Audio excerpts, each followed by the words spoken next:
सोनपुर नामक गांव में एक लड़का रहता था जिसका नाम पवन था। उसका इस दुनिया में कोई नहीं था। उसकी बहुत ज़्यादा ज़मीन जायदाद थी। जब वह छोटा था तभी उसके माँ बाप और एक बहन एक एक्सीडेंट में मर गए थे। केवल वही बचा था। बहुत ज़्यादा घायल उसके पिता ने पवन को अपने छोटे भाई शंकर को सौंप दिया और कहा, मेरे इस बेटे की तुम देखभाल करना और पालना। मेरे इतनी सारी ज़मीन जायदाद है, उसका खर्च तुम कर लिया करना, लेकिन मेरे बच्चे का पालन पोषण करना। इसके बाद उनकी मौत हो गई। फिर वह अपने चाचा चाची के पास आ गया। उसके चाचा चाची दोनों बहुत ही लालची थे। उन्हें पवन का रहना बिल्कुल भी अच्छा नहीं लगता था। वे उसके साथ बहुत बुरा बर्ताव करते थे। अपने बच्चों को अच्छा अच्छा खाना खिलाते तो उसको खेलने के लिए भेज देते। उसके पीठ पीछे अपने बच्चों को अच्छा अच्छा खिलाते और जब वह आता तो बचा हुआ खाना उसको दे देते थे, जिससे उसको कुछ पता ही नहीं चल पाता था। यही नहीं, छोटे मोटे काम भी उससे करवाते थे। फिर भी वह अपनी चाची की आंखों में कांटे की तरह खटकता रहता था। उसे लगता था कि अगर यह नहीं होता तो इसकी संपत्ति तो मिलती ही, यह बेमतलब का बोझ भी नहीं उठाना पड़ता। उस छोटे से बच्चे की थोड़ी सी खुराक भी उसको बहुत ज्यादा लगती थी। उसकी चाची एक दिन शंकर से बोली, अजी सुनते हो, पहले ही 3 बच्चे हैं और ऊपर से यह भी हमारे मत्थे मढ़ दिया गया। शंकर बोला, तो परेशान क्यों होती हो? उसकी आधी जायदाद भी तो हमें मिल रही है। क्या है उसके अकेले भर के लिए काफी नहीं है? नहीं, मैं इसे नहीं पाल सकती। कितना अच्छा होता अगर इसकी संपत्ति भी हमें मिल जाती। अरे, यह बड़ा होकर अपनी संपत्ति का वारिस बन जाएगा तो हमें पूरी संपत्ति नहीं मिलेगी। उसके चाचा के मन में भी लालच था, लेकिन वह ढोंगे बिल्ला बनकर रहा करता था। उसके मन में तो बहुत कुछ था, लेकिन वह कह नहीं रहा था। उसकी प्रवृत्ति बगुला भगत की तरह थी। गांव में उसकी अच्छी छवि थी कि वह अपने अनाथ हो गए भतीजे को भी पालता है, लेकिन उसके अंदर की बात किसी को पता नहीं थी। जब उसकी पत्नी ने यह बात कही तो वह खुश हो गया और वह बोला, तुम बिल्कुल ठीक कहती हो। हमारे 3 बच्चे हैं और हमें 2 जगह की संपत्ति मिल जाएगी तो हम अमीरी से जीवन बिताएंगे। लेकिन हम इसका क्या करें? चाची बोली, अजय इसका करना क्या है? इसे अनाथ आश्रम में छोड़ आओ। चाचा बोला, यह तुम ठीक कहती हो, लेकिन दुनिया हम पर थूकेगी और हम पर रिपोर्ट भी हो सकती है कि हमने बच्चे की जायदाद तो ले ली, लेकिन उसका पालन नहीं किया। उसकी तरकीब यह है कि शहर में मेरी बहन रहती है। हम थोड़े दिनों के लिए वहां चलते हैं, इसे चुपके से अनाथ आश्रम के बाहर छोड़ देंगे और गांव में जब लौटकर आएंगे तो कह देंगे कि डायरिया होने से वह मर गया। फिर हम पर कोई दोष नहीं लगाएगा और वैसे भी दूसरे के मामले में कौन छानबीन करता है?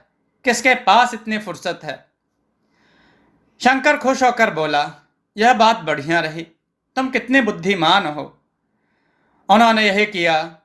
थोड़े ही दिनों के बाद वह शहर गए और पवन को अनाथ आश्रम में छोड़ आए। वह अनाथ आश्रम में पलकर बड़ा हुआ। उसने पढ़ाई लिखाई भी की।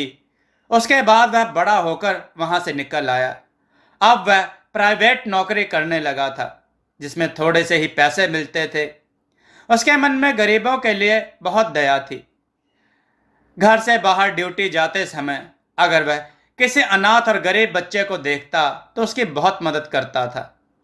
वह मन में सोचा करता था, मैंने कितने दुख झेले हैं। अनाथ आश्रम में रहकर मैंने कितनी मार खाई है और कितनी बार तो मैं भूखा सोया हूं। अब उसकी यह समस्या थी कि वह जैसे तैसे अपने गुजर तो कर भी लेगा, लेकिन उसे जो भी जरूरतमंद दिख जाता वह उसकी मदद जरूर करता। इसलिए उसका पूरा खर्चा चलाना मुश्किल पड़ जाता था। जैसे ही वह फैक्ट्री से झुग्गी बस्ती में आता, उसे आसपास के बच्चे घेर लेते थे। भैया, आज खाने के लिए कुछ लाए हो? हाँ लाया हूँ। लो चुन्नू, चीकू तुम भी लो। लो बंटू खाओ। एक बच्चा दूर खड़ा होकर यह सब देख रहा था। उसकी माँ घर पर बहुत बीमार पड़ी थी और एक छोटी बहन थी जो इस समय माँ के पास भूखी बैठी हुई थी। बीमार माँ को छोड़कर वह कहीं नहीं जाती थी। जब उसकी माँ ठीक थी तो लोगों के यहाँ बर्तन मांजने का काम करती थी।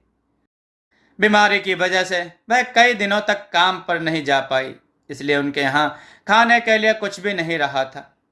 उसकी बहन भी लगातार रो रही थी और वह भी बहुत भूखा था।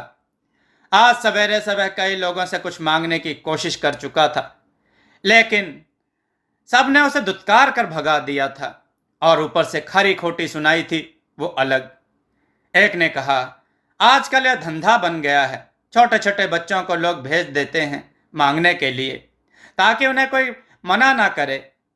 दूसरे ने कहा, इनसे सावधान रहना चाहिए, ये चोर भी होते हैं। तीसरा बोला, तभी तो हमारा देश भिखारियों से भरा है। धूप तेज होती जा रही थी। उस बच्चे को भूख और धूप से चक्कर आने लगे थे। भूख के मारे उसका दम निकला जा रहा था। वह निराश होकर वापस लौट पड़ा। एक नल के पास आकर उसने पानी पिया, तब जाकर उसे खड़े होने का दम मिला। अब वह वापस अपने घर जा रहा था। वहीं उसने पवन को खाने पीने का सामान बांटते हुए देखा। उसके मन में आ रहा था कि मेरी बहन और माँ तो भूखी होंगी, माँ को तो होश भी नहीं था। मैं अगर उनसे कुछ मांग लूं तो बहन को खाने को दे दूंगा। लेकिन उसे दोपहर का किस्सा याद आ रहा था। जब उसे कुछ भी समझ में नहीं आया तो वह रोने लगा। अचानक पवन की नजर उस पर पड़ी। वह उसके पास जा पहुंचा और उससे बोला, तुम क्यों रो रहे हो बच्चे? वह रोता हुआ बोला, मुझे बहुत जोर की भूख लगी है। पवन द्रवित होकर बोला, अच्छा। अब तो उसके पास भी कुछ नहीं बचा था। वह उसको लेकर अपने घर आया। घर में सामान देखा तो ज्यादा कुछ नहीं था, लेकिन उसने खिचड़ी बनाई। वह बच्चे के सामने परोस कर लाया, लेकिन यह क्या, अब बच्चा खा ही नहीं रहा था, जोर जोर से रोए जा रहा था। पवन ने पूछा, तुम्हें इतनी जोर भूख लगी थी, अब तुम क्यों नहीं खा रहे हो? यह सुनकर उसने रोते हुए कहा, अभी घर पर मेरी बहन भी भूखी है। यह सुनकर पवन को बहुत बुरा लगा, उसका दिल भर आया। उसने कहा, कहाँ है तुम्हारी बहन? चलो मैं चलता हूं। पवन बचा हुआ खाना एक कटोरे में लेकर उसके साथ वहां गया तो यह देखकर दंग रह गया कि यह टूटी फूटी झोपड़ी में बच्चे की मां बेहोश पड़ी थी और उसी के पास बैठी हुई उसकी बहन रो रही थी। एक तो वह बच्चा ही इतना छोटा था, ऊपर से उसकी इतनी छोटी बहन को इस हाल में देखकर पवन बहुत दुखी हो गया। उसने अपने साथ लाए हुए खाने में से थोड़ा सा खाना उसने एक प्लेट में परोस कर उस बच्ची को दिया। वह उस पर टूट पड़ी और थोड़ी देर में उसने वह खाना साफ कर दिया। अब वह खेलने लगी। अब पवन के सामने वह बेहोश स्त्री की समस्या थी। वह सोच रहा था कि इसको लेकर वह हॉस्पिटल में जाए या यहीं डॉक्टर को लेकर आए, लेकिन उसकी समस्या यह थी कि उसके पास एक भी रुपया नहीं था और डॉक्टर बिना रुपए के कैसे आ सकता था, क्योंकि आजकल के ज़माने में किसी के मन में दया नहीं है और दया से कोई काम नहीं चलता, उसके लिए पैसा चाहिए। वह उस आंटी की दवा के लिए वह डॉक्टर के पास गया और उससे कहा, डॉक्टर साहब आप मेरे साथ झुग्गी में चलिए, एक आंटी बेहोश पड़ी है, उन्हें चलकर दवा दे दीजिए। डॉक्टर बोला, लाइए पहले फीस दीजिए। अब पवन चुप हो गया। वह जानता था कि यही सवाल पूछा जाएगा। फिर उसने हिम्मत करके पूछा, डॉक्टर साहब मेरे पास इस समय यह मेरा मोबाइल ही है, गारंटी के रूप में इसे रख लीजिए और चलकर दवा दे दीजिए। मैं आपके दवा के पैसे दे जाऊंगा, तभी अपना मोबाइल ले जाऊंगा। सौदा कोई बुरा नहीं था। दवा हद से हद 200 की होती, लेकिन मोबाइल तो करीब 10,000 का था। इसलिए डॉक्टर ने कुछ नहीं कहा। उसने वह मोबाइल रख लिया और पवन के साथ उस स्त्री को दवा देने के लिए चल पड़ा। डॉक्टर पवन के साथ आया। उसने उस बच्चे की मां की जांच की। उसने पानी के छींटे मारे। उसने आंखें खोल दी। डॉक्टर बोला, इन्हें कोई बीमारी नहीं है, ये कमजोरी से बेहोश हुई हैं। वह आंटी बोली, यह सच कह रहे हैं, मैंने 3 दिन से कुछ नहीं खाया। डॉक्टर ताकत की दवा देकर चला गया। अब पवन ने कटोरा दान को लेकर अब पवन ने कटोरा खोलकर उसके सामने रखा और वह गरीब स्त्री सूखी खिचड़ी पर ही टूट पड़ी। अब उसने 2 गिलास पानी पिया, तब उसे होश आया।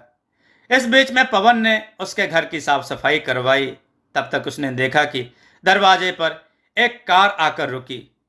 उस कार से एक सुंदर लड़की उतरी। उसने पवन को उसका मोबाइल लाकर दिया। पवन चकित खड़ा था और सोच रहा था कि यह कौन लड़की है और उसके हाथ में उसका मोबाइल कैसे आया। वह अपना मोबाइल तो डॉक्टर को देकर आया था। उसकी उलझन को भांपते हुए वह लड़की हंसने लगी और बोली, तुम क्या सोच रहे हो, यह कोई जादू नहीं है। वह बोली, मेरा नाम मीना है। आंटी मेरे यहाँ काम करती थी, मैं बाहर गई थी, आज ही आई हूँ। जब आंटी को नहीं देखा तो यहाँ बुलाने आई, तो आपको डॉक्टर के पास जाते देखा, तो वहाँ मैं भी गई और सारी घटना देखी। मेरे पिताजी की कंपनी में एक ऐसे मैनेजर की जरूरत है जो गरीब की भूख को समझ सके, उसकी जरूरत को महसूस कर सके। हमारे यहाँ कर्मचारी हड़ताल पर चले गए हैं और हमारी कंपनी ठप हो गई है, जो बहुत बड़े घाटे में जा रही है। अभी अभी मैंने अपने घूसखोर मैनेजर को निकाला है। पवन को तो विश्वास नहीं हो रहा था। वह गदगद होकर बोला, यह तो मेरा सौभाग्य है। मीना आंटी उसके दोनों बच्चों और पवन को अपने साथ कार में बिठाकर ले गई और अपने पिता से मिलवाया। वह उससे मिलकर बहुत खुश हुए। उन्होंने उसे तुरंत मैनेजर की पोस्ट पर लगा दिया। वह पढ़ा लिखा तो था ही, नौकरी करते करते उसने कंप्यूटर चलाना भी सीख लिया था। सेठ जी ने उसे थोड़े दिनों की ट्रेनिंग दिलवाई। उसकी बुद्धि बहुत तेज थी। उसने बहुत जल्दी ही सारा काम सीख लिया और मैनेजर के जितने भी कार्य थे उसने संभाल लिए। थोड़े दिनों तक सेठ उसकी निगरानी करते रहे। उसको पता भी नहीं चलता था। वे चुपके चुपके हर काम देखा करते थे। लेकिन थोड़े ही दिनों में उन्होंने देखा कि वह उनकी उम्मीद से बढ़कर ईमानदार और होशियार है। धीरे धीरे वे उस पर बहुत भरोसा करने लगे। उनके इस भरोसे के देखकर पवन भी जी जान से उनकी कंपनी में काम करता था। धीरे धीरे उनकी डूबी हुई कंपनी पुनः तरक्की करने लगी। पवन ने वहां के मजदूर लोगों में अपनी पैठ बना ली। वह उनसे हमदर्दी से पेश आता था। अगर किसी को तकलीफ होती थी तो वह उनकी मदद करता था, उनके दुख सुख में शामिल भी होता था। आज तक कंपनी में ऐसा मैनेजर नहीं आया था। इससे मजदूर उससे बहुत ही खुश रहने लगे और उसकी हर बात मानने लगे। अगर कोई ऑर्डर आता था तो उसकी डिमांड पूरी करने के लिए सब कारीगर जुट जाते थे और दिन रात काम करते थे, जिसके बदले में पवन उनको अतिरिक्त रुपया भी दिलवाता था। उसका मजदूरों के बीच में ऐसा रिश्ता बन गया था कि मजदूर उसको अपने बीच का ही मानते थे। उसके प्रति सबके मन में सम्मान था। उसके कंपटीशन में जितनी भी कंपनी थी, सेठ की कंपनी ने सबको पछाड़ दिया और वह धीरे धीरे नंबर 1 पर हो गई। यह सब पवन के ही कारण हुआ था। उधर मीना सेठ जी की अकेली बेटी थी और यह दुनिया ऐसी थी जहां एक से एक चालाक और मक्कार लोग भरे हुए थे। हर कोई सेठ जी की दौलत पर आंखें गड़ाए और यही सोचता था कि सेठ जी की इकलौती बेटी है, अगर इससे शादी हो जाए तो सारी संपत्ति हमको मिल जाएगी। सेठ जी दिन रात इसी चिंता में रहते थे कि क्या किया जाए, मीना की शादी कहाँ की जाए जिससे उसको ऐसा इंसान मिल सके जो उसकी दौलत से ना प्यार करता हो। लेकिन ऐसा उनको कोई भी दिखाई नहीं देता था। उधर मीना पवन को बहुत पसंद करती थी, तो उनको जैसे रास्ता मिल गया। उन्होंने एक दिन पवन से उसके बारे में पूछा तो पवन ने अपनी सारी कहानी कह सुनाई। अभी भी उसे धुंधली धुंधली याद थी कि वह गांव का रहने वाला था। सेठ जी उस गांव में गए और वहां देखकर उनकी आंखें आश्चर्य से फैल गईं कि इतनी संपत्ति का मालिक और ऐसी दशा में था। उन्हें शंकर की बेईमानी का बड़ा अफसोस लगा।